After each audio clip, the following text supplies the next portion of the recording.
అదే RTV app వార్తల్ని క్షణాల్లో చదివే అవకాశం ఉంటుంది. ఒక న్యూస్ పేపర్, ఒక టెలివిజన్ ఛానల్ మీ చేతుల్లో ఎప్పుడూ ఉంటాయి.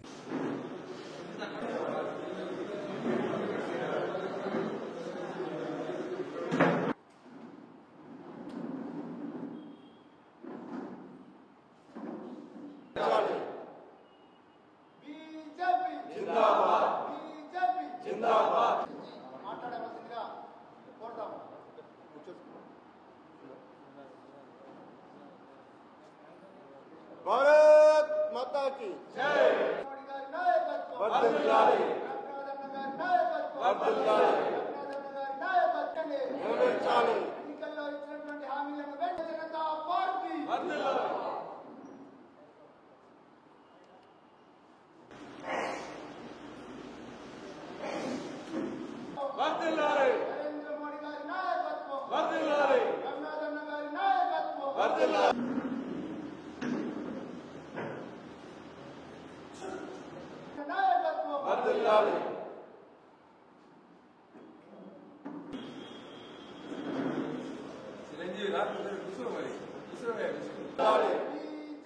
जिंदाबाद जिंदाबाद भारत माता की जय।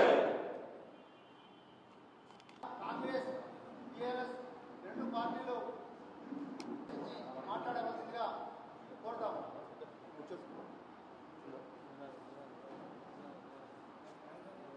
भारत माता की जय।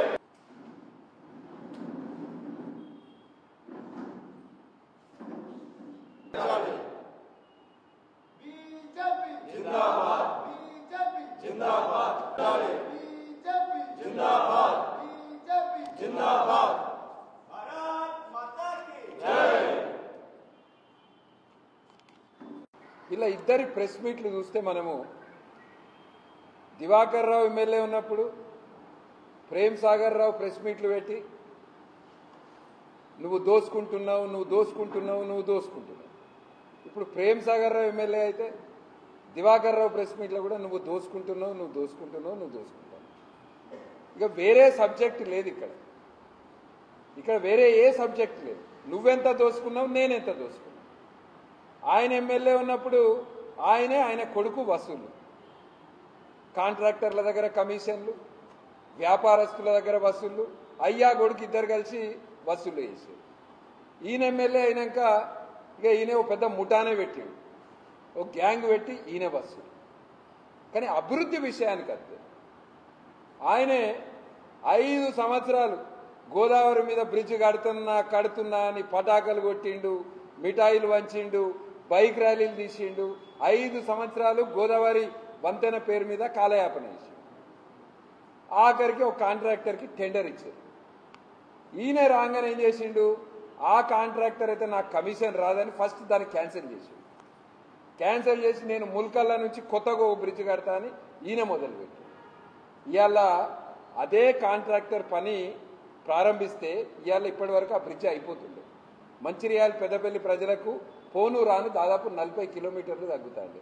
ఇద్దరు పొత్తున కమిషన్ల కొరకు కకృతి పడి వచ్చిన బ్రిడ్జిని, టెండర్ అయిన బ్రిడ్జిని ఇలా క్యాన్సిల్ చేశారు. ఇది ఇలా మంచిర్యాల జరుగుతుంది. కాంగ్రెస్ పార్టీ అధికారంలోకి వచ్చి 18 నెలలు అయింది. వాస్తవంగా మేము కూడా మాట్లాడద్దు అనుకున్నాం 1 సంవత్సరం 2 సంవత్సరాల దాకా. ఎందుకంటే వీళ్ళు బాగా వాగ్దానాలు చేశారు 6 గ్యారంటీల పేరు మీద. గెలిచి వచ్చినావు, నెల రోజులలో ఇస్తా అన్న డంప్ యార్డ్ వీకింది, 3 నెలలలో ఇస్తా అన్న ఎల్లంపల్లి బాధితులది కాలేదు, 6 నెలల్లో మొదలు పెడతా అన్న ఫ్లైఓవర్ కాలేదు. ఈ ప్రాంతానికి ఇక కొత్త కొట్టి పట్టుకొచ్చారు ఐటీ పార్క్. ఇక మొదలు దాన్ని ఐటీ పార్క్ అన్నారు, తర్వాత దాన్ని ఏం చేసారు ఇండస్ట్రియల్ ఎస్టేట్ అన్నారు, ఇండస్ట్రియల్ పార్క్ అన్నారు. నిన్న కొత్తగా ఇన్న కోడిగుడ్లని వినబడ్డది నాకు నిన్న. ఇక రేపు కోళ్ళ ఫామ్లు వస్తాయి అన్నారు. ఇది ఐటీ పార్క్. సిద్దిపేటలో ఐటీ పార్క్ కాడ, ఐటీ పార్క్ లోపట్ల వడ్లు పోసున్నాయి.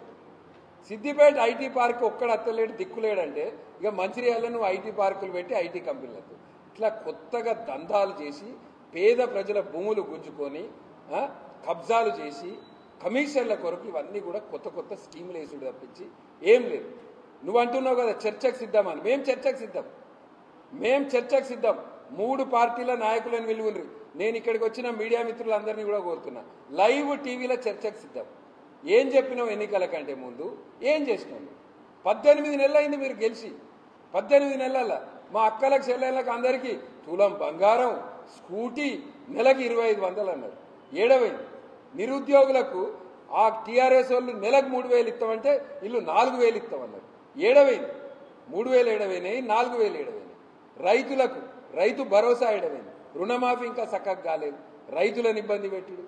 ఇట్లా కాంగ్రెస్ పార్టీ అంటేనే 420 పార్టీ.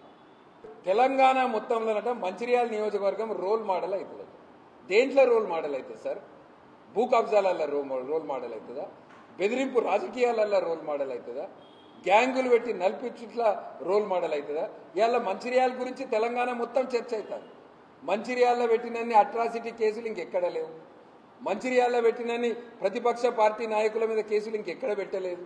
మంచిర్యాలలో జరిగినన్ని దాడులు ఇంకెక్కడా జరగలేదు. తెలంగాణ రాష్ట్రం అంతా ఇదే చర్చ అవుతారు. ఆఖరికి దళితులను కూడా వదిలిపెడతలేరు. మీ స్వంత పార్టీ ఎంపీకి కనీస గౌరవం లేదు. మరిన్ని వీడియోస్ కోసం ఛానల్ ని సబ్స్క్రైబ్ చేయండి. లేటెస్ట్ అప్డేట్స్ కోసం వాట్సాప్ ఛానల్ ని ఫాలో చేయండి. అండ్ లింక్ డిస్క్రిప్షన్ లో ఉంది.